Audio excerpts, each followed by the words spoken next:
আপনি কি জানেন আপনাকে ইগনোর কেন করা হয়? জানেন না, তাই না?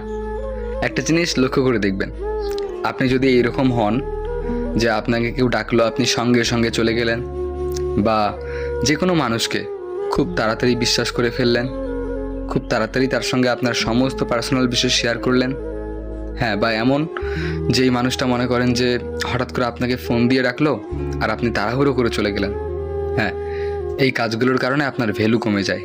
আর তারপরে না মানুষগুলো আপনাকে ইগনোর করা শুরু করে।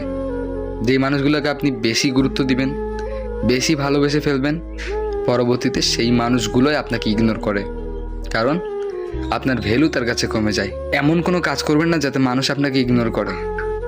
বিষয়গুলো ভালো করে মাথায় রাখবেন আর এই কথাগুলো মনে রাখবেন। কেমন জানেন, আমি জানি আপনি অনেক ভালো একজন মনের মানুষ, যাকে তাকে বিশ্বাস করে ফেলেন, কিন্তু নিজেকে একটু কন্ট্রোল করুন। যাকে তাকে বিশ্বাস করবেন না। কেউ ডাকলো, প্রথমে সাড়া দিবেন না, কয়েকবার ডাকবে, তারপরে সাড়া দিবেন, যাবেন, কিন্তু আড্ডার পর আড্ডা এটা করা যাবে না। আমার কাজ আছে ভাই, 10 মিনিট হয়তো সময় দিতে পারবো, তারপরে আমি চলে আসব। হ্যাঁ, এইরকমটা যদি করেন তখন দেখবেন মানুষরা আপনাকে গুরুত্ব দিতে শুরু করছে। কেউ অতটা আর ইগনোর করবে না আপনাকে। আস্তে আস্তে নিজেকে পরিবর্তন করুন, অতটা সহজ সরল করিয়েন না।